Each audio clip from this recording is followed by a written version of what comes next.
ഈ കഴിഞ്ഞ February 1 2025-2026 financial ഇയറിലെ സെൻട്രൽ ഗവൺമെന്റിന്റെ ബജറ്റ് നിർമ്മല സീതാരാമൻ അവതരിപ്പിക്കുകയുണ്ടായി. ബജറ്റിലെ ഹൈലൈറ്റ് പോയിന്റ് എന്ന് പറയുന്നത് 12 ലക്ഷം വരെ ഇൻകം ഏൺ ചെയ്യുന്ന ഒരു വ്യക്തി ഇന്ത്യയിൽ ഇനി ടാക്സ് അടയ്ക്കേണ്ടതില്ല. ഇതിലെ സത്യാവസ്ഥ എന്താണ്? നമ്പർ 1. നമ്പർ 2, ഇതുകൊണ്ട് സാധാരണക്കാർക്ക് വല്ല പ്രയോജനമുണ്ടോ? ഈ 2 കാര്യങ്ങളാണ് നമ്മൾ ഇന്നത്തെ വീഡിയോയിൽ ഡിസ്കസ് ചെയ്യാൻ പോകുന്നത്. സാധാരണ ബജറ്റിന് ശേഷം എന്തൊക്കെ കാര്യങ്ങൾക്കാണ് വില കൂടിയിട്ടുള്ളത്, വില കുറഞ്ഞിട്ടുള്ളത്, ഈ ഒരു ഡിസ്കഷനാണ് നടക്കാറ്. ബട്ട് അതിനെ അപേക്ഷിച്ച് ഇപ്രാവശ്യം കൂടുതൽ ഇപ്പോഴും ഡിസ്കഷൻ നടന്നുകൊണ്ടിരിക്കുന്നത് 12 ലക്ഷം വരെ ഇൻകം ഉള്ള ആൾക്കാർക്ക് ടാക്സ് കൊടുക്കേണ്ടതില്ല ഈ ഒരു പോയിന്റിലാണ്. സോ വീഡിയോയിലോട്ട് പോണേക്കാൾ മുമ്പ് എനിക്ക് പറയാനുള്ള ആദ്യത്തെ സ്റ്റേറ്റ്മെന്റ്, ഇതുകൊണ്ട് സാധാരണക്കാർക്ക് ഒരു പ്രയോജനവുമില്ല. എന്തുകൊണ്ടില്ല? ഇതാണ് നമ്മൾ ഇന്ന് ഡീറ്റെയിൽഡ് ആയിട്ട് കാണാൻ പോകുന്നത്. So this is Kiran CS. Once again welcome back to KCS classes.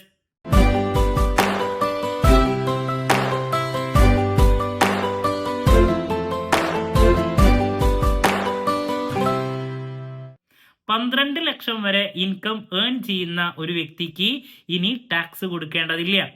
So ഇതിലെ സത്യാവസ്ഥ നമുക്ക് ആദ്യം ഒന്ന് നോക്കാം. അപ്പോൾ നിങ്ങൾ മനസ്സിലാക്കേണ്ട ഒരു കാര്യം, ഇപ്പം നമുക്ക് ഇയർ എന്ന് പറയുമ്പോൾ ആദ്യം മനസ്സിൽ ഓർമ്മ വരാം ജനുവരി മുതൽ ഡിസംബർ വരെ, ജനുവരി 1 ടു ഡിസംബർ 31, ഇതാണല്ലോ ഒരു ഇയർ. അതിന് നമ്മൾ കലണ്ടർ ഇയർ എന്നാണ് പറയാം. ബട്ട് ടാക്സ് കമ്പ്യൂട്ട് ചെയ്യാൻ വേണ്ടിയിട്ട്, ടാക്സ് കാൽക്കുലേറ്റ് ചെയ്യാനൊക്കെ വേണ്ടിയിട്ട് നമ്മൾ ഫിനാൻഷ്യൽ ഇയർ ആണ് കൺസിഡർ ചെയ്യുക.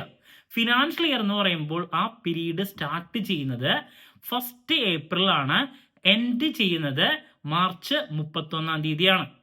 അപ്പോൾ 1 ഏപ്രിൽ മുതൽ മാർച്ച് 31 തീയതി വരെ ഈ ടൈം പീരീഡിനെയാണ് നമ്മൾ ഫിനാൻഷ്യൽ ഇയർ എന്ന് പറയാം.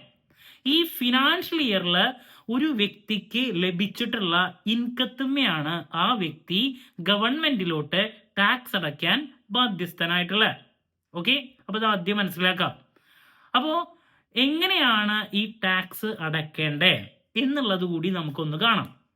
നിങ്ങൾക്ക് ഈ ഒരു ടൈം പീരീഡിൽ ലഭിക്കുന്ന പല തരത്തിലുള്ള വരുമാനങ്ങൾ ഉണ്ടായിരിക്കും, ഇൻകം ഉണ്ടായിരിക്കും. സോ അതിനെ ഒന്ന് കാറ്റഗറൈസ് ചെയ്യാൻ വേണ്ടിയിട്ട് ഗവൺമെന്റ് നമുക്കൊരു സ്ട്രക്ചർ തന്നിട്ടുണ്ട്. അത് പ്രകാരം ഞാൻ ആ സ്ട്രക്ചർ ഒന്ന് നിങ്ങൾക്കൊന്ന് കാണിച്ചു തരാം. ഇതാണ് നമ്പർ 1. നിങ്ങൾക്ക് സാലറിയിൽ നിന്ന്, സാലറി ആയിട്ട് ഇൻകം കിട്ടുന്നുണ്ടെങ്കിൽ, അല്ലേ, ശമ്പളം, അതാണല്ലോ മെജോറിറ്റി സാധാരണക്കാർക്ക് ലഭിക്കുന്ന ഒരു ഇൻകം എന്ന് പറയുന്നത്. അത് ആദ്യം നമ്മൾ കാണിക്കും, ഇൻകം ഫ്രം സാലറി. നമ്പർ 2, നിങ്ങൾക്ക് ഹൗസ് പ്രോപ്പർട്ടി വാടകയ്ക്ക് കൊടുത്തിട്ട് എന്തെങ്കിലും ഇൻകം ഉണ്ടെങ്കിൽ നിങ്ങൾക്ക് അത് കാണിക്കാം, ഇല്ലെങ്കിൽ വേണ്ട. മൂന്നാമത് നിങ്ങൾ നോക്കിയാൽ കാണാൻ സാധിക്കും, ബിസിനസ്സിൽ നിന്ന് ഇൻകം ഉണ്ടെങ്കിൽ, അല്ലെങ്കിൽ പ്രൊഫഷണൽസ് ആണെങ്കിൽ അതിൽ നിന്ന് ഇൻകം ഉണ്ടെങ്കിൽ അത് കാണിക്കാം. ഇനി ക്യാപിറ്റൽ ഗെയിൻ എന്ന് പറഞ്ഞാൽ എന്താ? 10 സെന്റ് സ്ഥലം ഉണ്ടായിരുന്നു, 10 കൊല്ലം മുമ്പ് മേടിച്ച, ഇപ്പോൾ വിറ്റു, അതിൽ നിന്ന് എനിക്ക് ഇൻകം കിട്ടി. അപ്പോൾ നമ്മളത് ക്യാപിറ്റൽ ഗെയിനിലാണ് കാണിക്കുക. ഞാൻ വളരെ സിമ്പിളായിട്ട് പറഞ്ഞു പോകണമെന്ന് മാത്രം. ഇനി ഈ 4 രീതിയിലല്ലാണ്ട് നമുക്ക് മറ്റേത് രീതിയിലും ഇൻകം ലഭിച്ചാൽ നമ്മളത് അതർ സോഴ്സ് എന്ന് പറഞ്ഞിട്ട് ലാസ്റ്റ് കാണിക്കും. ഇപ്പോൾ ലോട്ടറി അടിച്ചു, ബാങ്കിൽ പൈസ ഇട്ടിട്ട് ഇൻട്രസ്റ്റ് കിട്ടി, അതൊക്കെ അതർ സോഴ്സിലാണ് കാണിക്കുക. ഇങ്ങനെ നമുക്ക് ഒരു ഫിനാൻഷ്യൽ ഇയറിൽ ലഭിക്കുന്ന എല്ലാ ഇൻകത്തെയും കൂടി നമ്മൾ എന്ത് ചെയ്യേണ്ടി വരും? ടോട്ടൽ ചെയ്യേണ്ടി വരും. അപ്പോൾ ലഭിക്കുന്ന ഇൻകത്തെയാണ് നമ്മൾ ഗ്രോസ് ടോട്ടൽ ഇൻകം എന്ന് പറയാം. അപ്പോൾ നമുക്ക് ഒരു വർഷം കിട്ടിയ ഇൻകം നമ്മൾ ടോട്ടൽ ചെയ്തു, നമുക്ക് ഗ്രോസ് ടോട്ടൽ ഇൻകം ആണ് കിട്ടിയത്. ഈ ഇൻകത്തിൽ ഈ ഇൻകത്തുമ്പോൾ നിങ്ങൾ ടാക്സ് അടയ്ക്കേണ്ട ആവശ്യമില്ല. ഗവൺമെന്റ് നമുക്ക് വീണ്ടും കുറച്ച് സപ്പോർട്ട് നൽകുന്നുണ്ട്. നമ്മൾ ഈ ഇൻകത്തിൽ നിന്ന് വീണ്ടും പല പർപ്പസിന് വേണ്ടിയിട്ട് ഇൻവെസ്റ്റ് ചെയ്തിട്ടുണ്ടായിരിക്കും. നമ്മുടെ ഇൻവെസ്റ്റ്മെന്റ് ഇപ്പോൾ പോസ്റ്റ് ഓഫീസിൽ ഇൻവെസ്റ്റ് ചെയ്യുന്നുണ്ടാവും, അതുപോലെ തന്നെ പ്രൊവിഡൻറ്റ് ഫണ്ടിൽ ഇൻവെസ്റ്റ് ചെയ്യുന്നുണ്ടാവും, അതുപോലെ തന്നെ പല എക്സ്പെൻഡിച്ചറുകൾ ഉണ്ടായിരിക്കും. നമുക്ക് ഇപ്പോൾ ഡൊണേഷൻ കൊടുക്കുന്നുണ്ടായിരിക്കും, അല്ല, പിന്നെ മെഡിക്കൽ ഇൻഷുറൻസ് പ്രീമിയം, ഇങ്ങനെ പല പല കാര്യങ്ങൾക്ക് നമ്മൾ എന്ത് ചെയ്യുന്നുണ്ടാവും? സ്പെൻഡ് ചെയ്യുന്നുണ്ടാവും. എന്ന് വെച്ചിട്ടുണ്ടെങ്കിൽ എക്സ്പെൻഡിച്ചറും ഉണ്ടായിരിക്കും, ഇൻവെസ്റ്റ്മെൻറ്റും ഉണ്ടായിരിക്കും. അപ്പോൾ ഗവൺമെൻറ് നെക്സ്റ്റ് നമ്മുടെ അടുത്ത് പറഞ്ഞിട്ടുള്ള ഒരു കാര്യം, ഒരു ഡീറ്റെയിൽ ലിസ്റ്റ് തന്നിരിക്കുക. ആ ലിസ്റ്റ് സെക്ഷൻ 80C മുതൽ 80U വരെയുള്ളതാണ്. നമ്മൾ ടാക്സിൽ ഡിഡക്ഷൻസ് എന്ന് പറയും. ഗവൺമെൻറ് നൽകിയിട്ടുള്ള ഈ ലിസ്റ്റ് പ്രകാരമുള്ള ഏരിയയിൽ നിങ്ങൾ ഇൻവെസ്റ്റ് ചെയ്തിട്ടുണ്ടെങ്കിലോ നിങ്ങൾ സ്പെൻഡ് ചെയ്തിട്ടുണ്ടെങ്കിലോ നിങ്ങൾക്ക് ഡിഡക്ഷൻ ക്ലെയിം ചെയ്യാൻ പറ്റും. ഇപ്പം നിങ്ങൾ ഡൊണേഷൻ കൊടുത്തിട്ടുണ്ട് പ്രൈം മിനിസ്റ്റർ ചാരിറ്റബിൾ ഫണ്ടിലോട്ട്, അല്ലെങ്കിൽ പല പർപ്പസിനും പൈസയുള്ള ആൾക്കാർ ഡൊണേഷൻ കൊടുക്കണാണ്ടില്ലേ, എന്താ ഗുണം? നമുക്കത് ഡിഡക്റ്റ് ചെയ്യാൻ സാധിക്കും.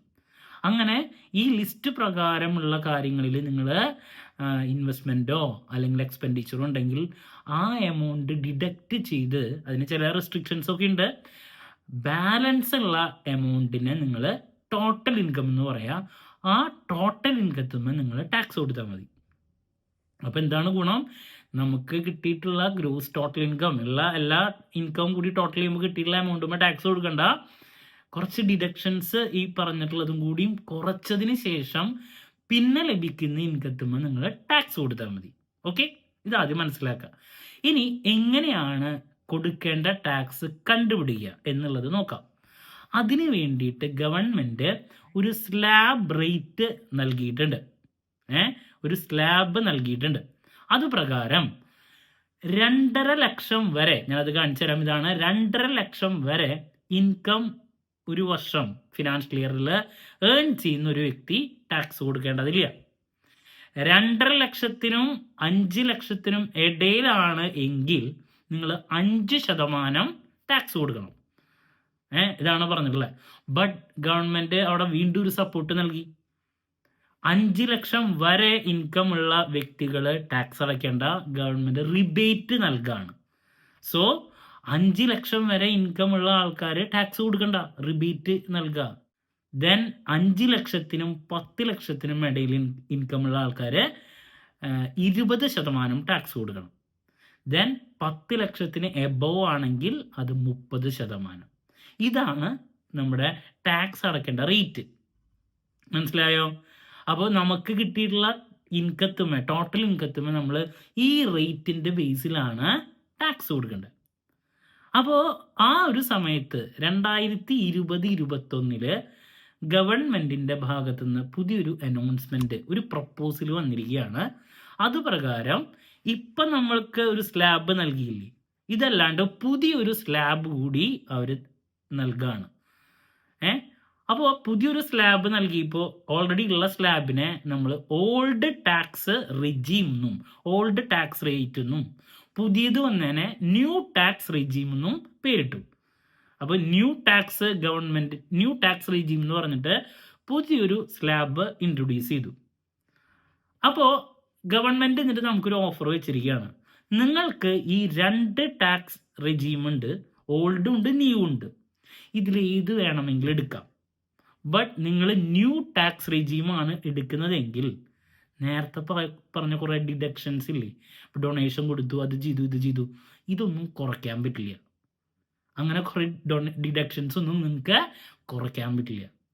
ബട്ട് ന്യൂ ടാക്സ് റെജീം പ്രകാരം ഇപ്പോൾ 2024-25 ന്യൂ ടാക്സ് റെജീം പ്രകാരം 7 ലക്ഷം വരെ ഇൻകം ഉള്ള ആൾക്കാരെ ടാക്സ് കൊടുക്കണ്ട. ആ ന്യൂ ടാക്സ് റെജീം എന്ന് പറയണത് എന്താണെന്നുള്ളത് ഞാനൊന്ന് കാണിച്ചു തരാം. ഇപ്പോൾ ഉള്ളത് ഇങ്ങനെയാണ്. 3 ലക്ഷം വരെ ഉള്ള ആൾക്കാർക്ക് ടാക്സ് വേണ്ട. 3 ലക്ഷത്തിനും 7 ലക്ഷത്തിനും ഇടയിലുള്ള ആൾക്കാർ 5%. ബട്ട് 7 ലക്ഷം വരെയുള്ള ആൾക്കാർ ടാക്സ് കൊടുക്കണ്ട, ഗവൺമെൻറ് റിബേറ്റ് നൽകുകയാണ്. നേരത്തെ ഓൾഡ് ടാക്സ് റെജീമിൽ നമ്മൾ 5 ലക്ഷം വരെയുള്ള ആൾക്കാർക്ക് റിബേറ്റ് കിട്ടും, ടാക്സ് കൊടുക്കണ്ടെന്ന് പറഞ്ഞ പോലെ ഇവിടെ 7 ലക്ഷം വരെയുള്ള ആൾക്കാർക്ക് ടാക്സ് കൊടുക്കണ്ട. അതാണ്. ഇനി 7 ലക്ഷത്തിനും 10 ലക്ഷത്തിനും ഇടയിൽ ഇൻകം ആണെങ്കിൽ 10%, 10 ലക്ഷത്തിനും 12 ലക്ഷത്തിനും ഇടയിലാണെങ്കിൽ 15%, 12നും 15നും ഇടയിലാണെങ്കിൽ 20, 15 ലക്ഷം എബോവ് 30. ഇങ്ങനൊരു ന്യൂ ടാക്സ് റെജീം ഉണ്ട്. അപ്പോൾ നമുക്ക് ഈ ന്യൂ ടാക്സ് റെജീം എടുക്കാം, അല്ലെങ്കിൽ ഓൾഡ് എടുക്കാം, ഏത് വേണമെങ്കിലും എടുക്കാം. ഏതിലാണ് നമുക്ക് ടാക്സ് കുറവെങ്കിൽ അത് നമുക്ക് എടുക്കാൻ സാധിക്കും. ബട്ട് നമ്മൾ ന്യൂ ടാക്സ് റെജീമാണ് എടുക്കണമെങ്കിൽ നേരത്തെ പറഞ്ഞ ഡിഡക്ഷൻസ് ഒന്നും കിട്ടില്ല. നമുക്ക് കിട്ടിയിട്ടുള്ള മിക്കതും ഗ്രോസ് ടോട്ടൽ ഇൻകത്തുമ്പോൾ ടാക്സ് കൊടുക്കേണ്ട വരും. അപ്പോൾ ഓൾഡ് ടാക്സ് റേറ്റ് അവിടെ തന്നെ ഉണ്ട്, മാറ്റിയിട്ടൊന്നുമില്ല. ആ സമയത്താണ് ഇപ്രാവശ്യത്തെ ബഡ്ജറ്റ് വന്നപ്പോൾ ഇനി പുതിയൊരു അനൗൺസ്മെൻറ്റ് വന്നു, 12 ലക്ഷം വരെ ഇൻകമുള്ള ആൾക്കാർ ടാക്സ് അടയ്ക്കേണ്ട. എന്താണ് സത്യാവസ്ഥ? ഈ ന്യൂ ടാക്സ് റിജീമാണ് അവർ ഉയർത്തിയിട്ടുള്ള. പുതിയ പറഞ്ഞില്ലേ ഡിഡക്ഷൻസ് ഒന്നും കിട്ടില്ല എന്ന് പറഞ്ഞ്, അത് കഴിഞ്ഞ 2024-25 എത്രയായിരുന്നു? 7 ലക്ഷം വരെയുള്ള ആൾക്കാർ ടാക്സ് കൊടുക്കേണ്ടതെന്നായിരുന്നു. അതവർ 12 ലക്ഷം വരെ ഇൻകമുള്ള ആൾക്കാർക്ക് ഇനി ടാക്സ് കൊടുക്കണ്ട എന്നുള്ളതാക്കി മാറ്റി. ബട്ട് ഓൾഡ് ടാക്സ് റേറ്റ് അതവിടെ തന്നെ ഉണ്ട്. ഈ ന്യൂ ടാക്സ് റിജീമിലാണ് വ്യത്യാസം വരുത്തിയിട്ടുള്ളത്. സോ നിങ്ങൾക്ക് ഇതിൽ ഏത് വേണമെങ്കിലും എടുക്കാം. അപ്പോൾ സത്യാവസ്ഥ എന്താ? ഓൾ ടാക്സ് റേറ്റ് അവിടെ തന്നെ ഉണ്ട്. അപ് ടു 2,50,000 വരെ ഇല്ല. ദെൻ 2,50,000 to 5,00,000 5%, 5,00,000 to 10, 20, 10,00,000 above 30 എന്ന് പറഞ്ഞാൽ അവിടെ തന്നെ ഉണ്ട്. നിങ്ങൾക്ക് ഡിഡക്ഷൻസ് ഒക്കെ ക്ലെയിം ചെയ്യണമെങ്കിൽ നമ്മൾ അത് എടുത്തിട്ടേ കാര്യമുള്ളൂ. അതല്ല എങ്കിൽ നമുക്ക് ഡിഡക്ഷൻസ് ഒന്നും ക്ലെയിം ചെയ്യണ്ട എങ്കിൽ മാത്രം നമുക്ക് ന്യൂ ടാക്സ് റേറ്റിലോട്ട് പോകാം. ഇതാണ് സത്യാവസ്ഥ. ഇതാണ് നമ്പർ 1 അറിയേണ്ടത്. ഇനി നമ്മുടെ മെയിൻ ഡിസ്കഷൻ പോയിന്റ് എന്ന് പറയുന്നത് സാധാരണക്കാരന് ഇതുകൊണ്ട് വല്ല ഗുണമുണ്ടോ?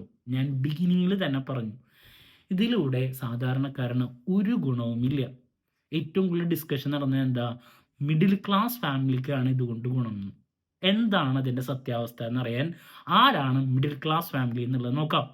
അപ്പോൾ ഇന്ത്യയിലെ കണക്ക് പ്രകാരം 25,000 രൂപേനെക്കാട്ടും കൂടുതൽ ഏകദേശം ഇൻകം വരുമ്പോഴാണ് അവനെ മിഡിൽ ക്ലാസ് ഫാമിലിയുടെ കാറ്റഗറിയിൽ നമുക്ക് ഉൾപ്പെടുത്താൻ സാധിക്കുക. അതിൻ്റെ താഴെയാണെങ്കിൽ മന്ത്ലി ഇൻകം 25,000-നേക്കാളും കൂടിയാലാണ് നമുക്ക് മിഡിൽ ക്ലാസ് എന്ന് പറയാം. അതിൻ്റെ താഴെയാണെങ്കിൽ ലോവർ ക്ലാസ്സായി. അപ്പോൾ 25,000-നേക്കാളും മേലെ വരുമ്പോഴേ മിഡിൽ ക്ലാസ് ആവുള്ളൂ.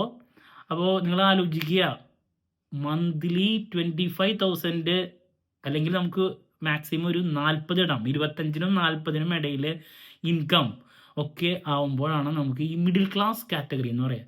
നിങ്ങൾക്കൊരു മാസം 40,000 രൂപയാണ് ഇൻകം എങ്കിൽ അപ്പോൾ മാസം എത്രയാ, അല്ല ആനുവലി എത്രയാ?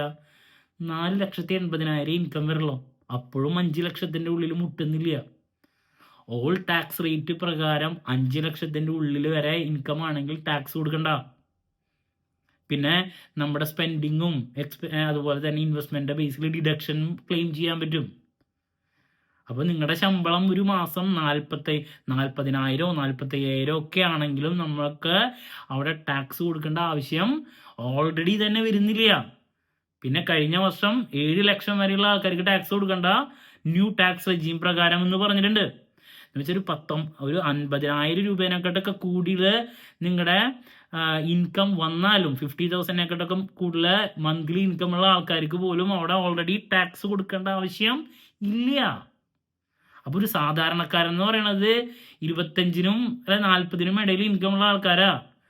അവർക്ക് ഈ ഓൾഡ് ടാക്സ് റെജീം പ്രകാരം തന്നെ ടാക്സ് കൊടുക്കേണ്ട ആവശ്യം വരുന്നില്ല. ആ ഒരു സമയത്താണ് മിഡിൽ ക്ലാസ് ഫാമിലികൾക്ക് ഏറ്റവും ഗുണം വരുന്നൊരു അനൗൺസ്മെന്റ് എന്ന് പറഞ്ഞിട്ട് 12 ലക്ഷം വരെ ഇൻകമുള്ള ആൾക്കാരെ ടാക്സ് കൊടുക്കണ്ടെന്ന് പറഞ്ഞിട്ട് അതിനെ കുട്ടിഘോഷിക്കുന്നത്. ആർക്കാണ് അത് ഗുണം? ഒരു അപ്പർ മിഡിൽ ക്ലാസ് ഫാമിലി, ഒരു മാസം 1 ലക്ഷം ശമ്പളം ഒക്കെ ഉള്ള ആൾക്കാർക്ക്, 1 ലക്ഷത്തിനേക്കാൾ മുകളിൽ ശമ്പളമുള്ള ആൾക്കാർക്കൊക്കെയാണ് ഇതുകൊണ്ട് ഗുണമുള്ളോ. അല്ലാത്തവർക്കും വല്ല ഗുണമുണ്ടോ? ഒരു മാസം 1 ലക്ഷം ശമ്പളം കിട്ടണം, അവർക്ക് ഗുണമാണ്. അവർക്ക് അപ്പോൾ ടാക്സ് കൊടുക്കണ്ട. ശമ്പളം സാലറി എൺ ചെയ്യുന്ന ആൾക്കാർക്കാണെങ്കിൽ സ്റ്റാൻഡേർഡ് ഡിഡക്ഷൻ 75,000 രൂപയുണ്ട്.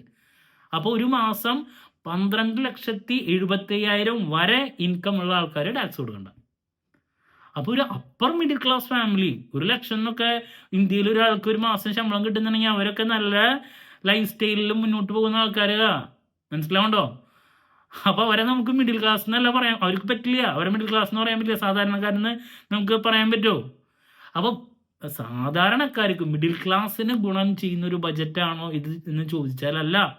നമ്മൾ സാധാരണ ബജറ്റ് കഴിഞ്ഞിട്ട് സാധനങ്ങളുടെ വില കൂടിയോ കുറഞ്ഞോ അതിന് പകരം ഇങ്ങനെ ഭയങ്കരം ഒരു മാറ്റം വന്നു എന്നൊക്കെ പറഞ്ഞ് ഒരുപാട് ഡിസ്കഷൻ ഇവിടെ നടക്കുന്നുണ്ട്. ഇതാണ് ഇതിൻ്റെ റിയാലിറ്റി, മനസ്സിലാക്കുക. സോ 12 ലക്ഷം വരെ ടാക്സ് അടയ്ക്കേണ്ട എന്ന് പറഞ്ഞുള്ള ആ ഒരു മാറ്റം ന്യൂ ടാക്സ് റെജീമിലാണ് വന്നിട്ടുള്ളത്. അത് ആദ്യം മനസ്സിലാക്കുക. നമ്പർ 2, സാധാരണക്കാർക്ക് ഇതുകൊണ്ട് ശരിക്കും പറഞ്ഞാൽ ഒരു ഗുണവും ഇല്ല. കാരണം സാധാരണക്കാരൻ എന്ന് പറഞ്ഞാൽ എത്ര ഇൻകം കിട്ടുന്ന വ്യക്തിയാ? ഞാൻ പറഞ്ഞു 25-നും അല്ല ഒരു 40 ഒക്കെ പിടിക്കാം. അവർക്ക് ഓൾറെഡി തന്നെ ടാക്സ് അടയ്ക്കണ്ട, ഓൾഡ് ടാക്സ് റേറ്റ് പ്രകാരം. ഓക്കെ, സോ ഇതാണ് പുതിയ ബഡ്ജറ്റിനെ പറ്റിയിട്ട് പറയാനുള്ള ഒരു കാര്യം. സോ നമ്മളെപ്പോഴും മിഡിൽ ക്ലാസ് ഫാമിലിനെ എഫക്റ്റ് ചെയ്യുന്ന കാര്യങ്ങളെ പറ്റിയുള്ള വീഡിയോസാണ് ഏറ്റവും കൂടുതൽ ചെയ്യാറ്. സോ ബഡ്ജറ്റ് വന്നതിന് ശേഷം ഒരുപാട് പേര് ചോദിച്ച ഒരു കാര്യമാണ് നമ്മൾ ഇന്നത്തെ വീഡിയോയിൽ ഡിസ്കസ് ചെയ്തത്. സോ നിങ്ങളുടെ അഭിപ്രായങ്ങളും സംശയങ്ങളും കമൻറ്റ് രൂപത്തിൽ പറയാം. മറ്റൊരു വീഡിയോയുമായി വീണ്ടും കാണാമെന്നുള്ള പ്രതീക്ഷയോടെ നിർത്തുന്നു. This is Kiran CS signing off. Have a nice day. Thank U.